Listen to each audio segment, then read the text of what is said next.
What do we mean by to persevere in prayer?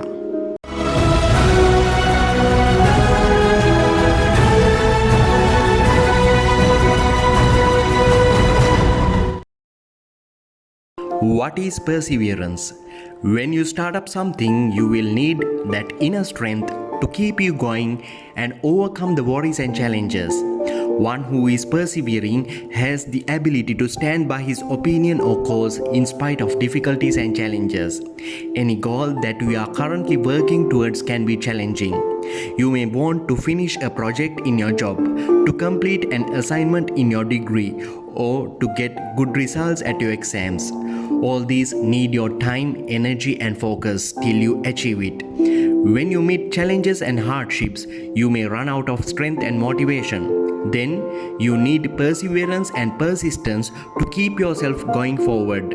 Most people cannot persevere. They underestimate time and energy to achieve their goals. In order to develop our perseverance, we must stop thinking that our goals are easy to achieve. We should expect it to be hard. Secondly, we should allocate more time for our work. Thirdly, we have to be ready to face failures. We should have an idea how we deal with failures when it comes. Today's readings teach us about persevering in prayer. In today's first reading, it is described how Moses was persevering in prayer. When Amalekites came and attacked Israelites, they started to retaliate. When the battle was going on, Moses raised his hands in prayer. While Moses was raising his hands, the Israelites won the battle. But when Moses lowered his hands, the Amalekites had the advantage. When Moses got tired of raising his hands, they kept a stone for him to sit, and his hands were held up by Aaron and Hur. We can identify here Moses' persistent prayer on behalf of his nation. He didn't give up his intercessory prayer even though he was exhausted. Through this incident, the Lord is telling us to continue to pray even when weariness and boredom set in. In the Gospel passage, Christ repeats the same condition for prayer. It is to pray continuously without losing heart. Of course, he uses the parable of the judge and the widow. Widow in the context of Israel was defenseless, separate and poor. But this widow in the Gospel seeks justice from the judge continuously until she was granted what she requested. If you prayed to God and never had any response, it could be because you were not patient enough, or God gave you the response in another form. Jesus urges his disciples to pray and not to lose heart. In this parable, although the judge was an unjust person, he had to do justice to the widow because of her persistent pleading day and night. Finally, this woman gets the justice from an unjust judge who had no fear of God.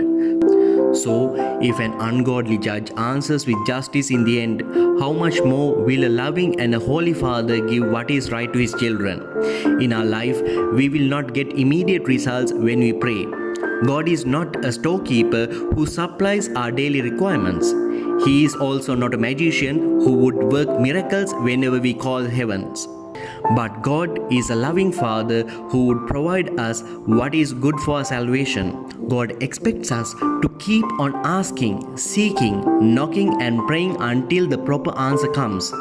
Most of the time, we start praying for our needs with a lot of enthusiasm. But when we don't see the expected results within a short time, we tend to get discouraged and give up the habit of prayer. God the Father wants us to enter into a continuous and a daily conversation with Him. Therefore, we are to develop our prayer life gradually, even though we cannot see any answer immediately. Sometimes God would not provide us with what we ask for because He wants to give us something greater, or He would have a higher plan for us. Moreover, we need to read the signs of the time in our day-to-day life because God may answer our prayers in a different form, in a different way that we didn't expect. If we continue in our prayers and read the signs of the time, we may understand the greater plan of God. Therefore, let us never stop. Let us persevere in prayer until the end of our lives.